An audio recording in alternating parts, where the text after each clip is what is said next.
Shalom Bapak Ibu, Saudara-saudari yang dikasihi Tuhan. Marilah kita berdoa sebelum kita membaca dan merenungkan firman Tuhan. Kita berdoa. Tuhan, kami berterima kasih hari ini kembali kami dapat menjumpai Tuhan di dalam doa dan di dalam renungan harian.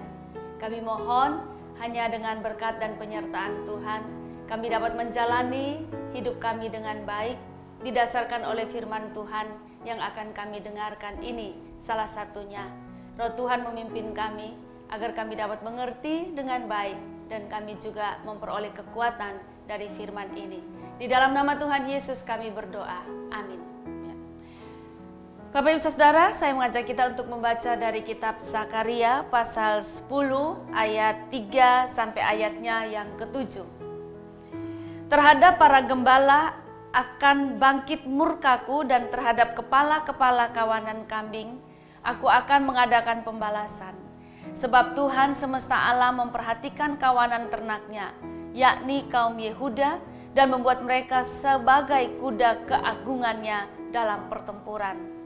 Daripada mereka akan muncul batu penjuru, daripada mereka akan muncul patok kemah, dan daripada mereka akan muncul busur perang, daripada mereka akan keluar semua penguasa bersama-sama. Maka mereka akan seperti pahlawan yang menginjak-injak musuh, seakan-akan itu lumpur di jalan. Mereka akan berperang sebab Tuhan menyertai mereka, dan mereka akan membuat malu orang-orang yang mengendarai kuda. Aku akan membuat kuat kaum Yehuda, dan aku akan menyelamatkan keturunan Yusuf.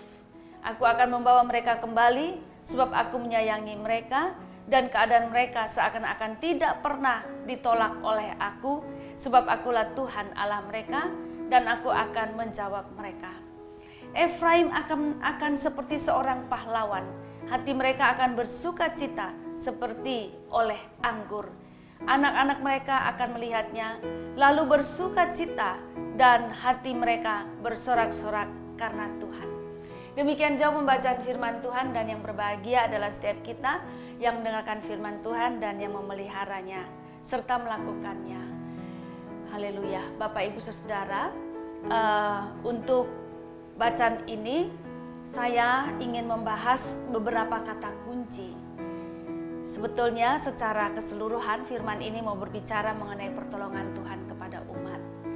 Di tengah-tengah kesesakan, di tengah-tengah kesulitan-kesulitan, di tengah permasalahan, bahkan seperti kegagalan dalam hidup umat, Tuhan hadir untuk memberikan pertolongan.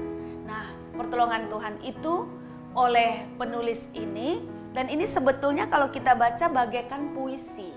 Ya.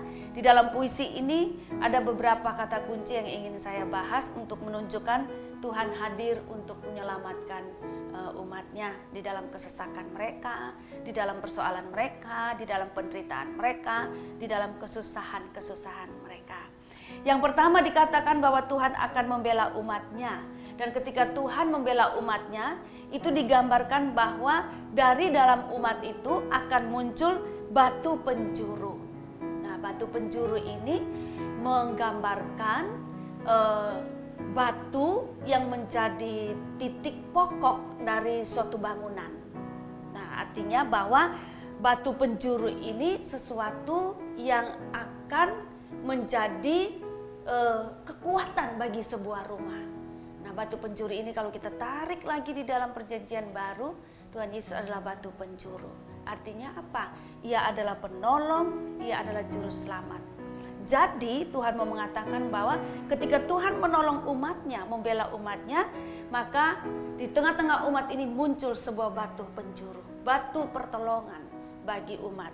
Lalu dikatakan ada patok kemah. Tahu ya Bapak Ibu pernah bikin kemah nggak? Saya sering melakukannya itu dulu waktu SMP dan SMA. Jadi kalau kita mau bikin kemah, ya tenda itu, maka kita akan tanamkan patok-patoknya supaya kemah ini, tenda ini bisa berdiri.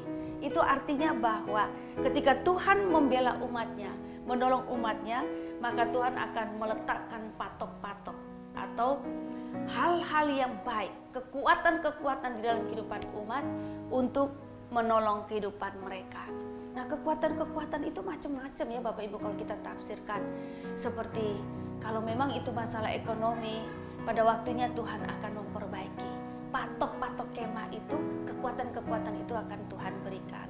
Lalu kalau masalah kesehatan ya, kita menghadapi permasalahan kesehatan di pandemi COVID-19 ini. Ketika Tuhan membela umatnya, dikatakan ada patok-patok kemah di bidang kesehatan, bisa kita tafsirkan, yaitu Tuhan akan juga memberikan jaminan-jaminan seperti Tuhan memberikan kemampuan kita untuk memiliki makanan minum yang baik. Tuhan berikan kemampuan kepada kita untuk bisa membeli vitamin-vitamin yang baik. Dan itu merupakan patok-patok untuk menyelamatkan kehidupan kita dan masih banyak lagi. Lalu dikatakan bahwa busur perang, ya, ketika Tuhan membela umatnya akan ada busur perang. Saudara tahu kan kalau orang berperang itu salah satu senjata yang sangat dapat membantu orang yang maju berperang itu adalah busur, yaitu adalah kekuatan, alat yang membantu melindungi orang yang berperang ini. Siapa pelindung kita di dalam berperang, dalam menghadapi persoalan-persoalan permasalahan kita? Busur perang kita itu siapa? Saya menafsirkan yaitu Allah sendiri. Dan pertolongan-pertolongannya dalam wujud apapun itu merupakan busur perang yang Tuhan berikan kepada kita. Busur perang salah satu bagi kita di dalam kita menghadapi pandemi COVID-19 ini, Bapak Ibu, yang masih berlangsung adalah sukacita di dalam Tuhan. Ya, hati yang penuh kegembiraan itu membuat pikiran kita tenang dan itu membuat kita mampu untuk melawan virus COVID-19 ini. Nah, Bapak Ibu Saudara, karena apa?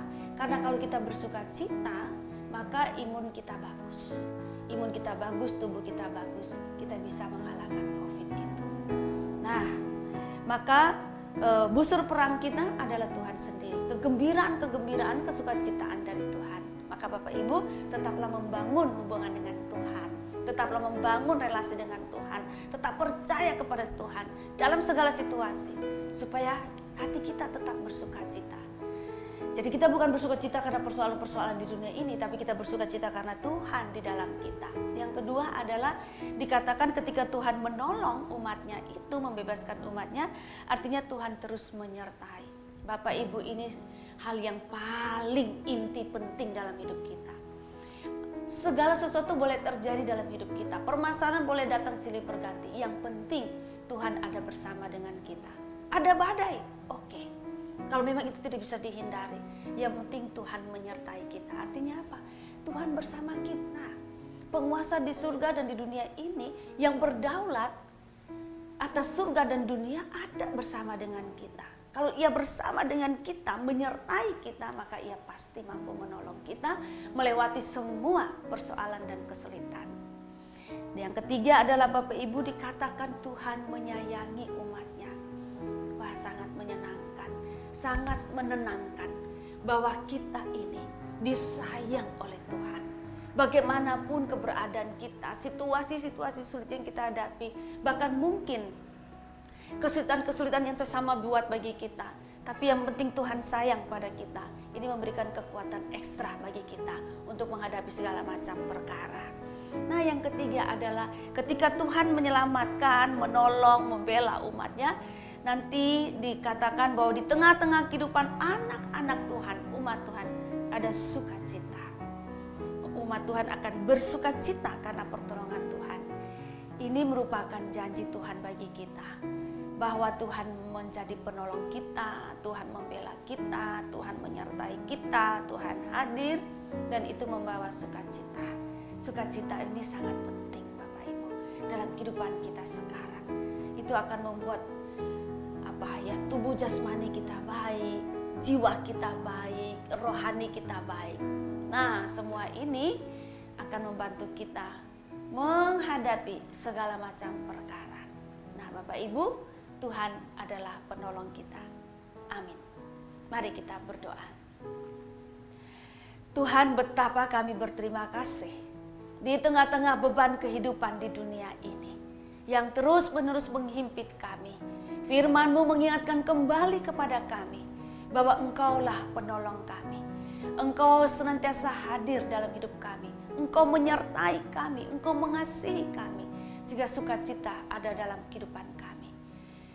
Biarlah firman ini menjadi kekuatan di dalam batin kami untuk kami tetap berkarya, bagi kemuliaan nama Tuhan. Tetap kami mampu untuk menolong sesama kami. Terima kasih, dalam nama Tuhan Yesus kami berdoa. Amin.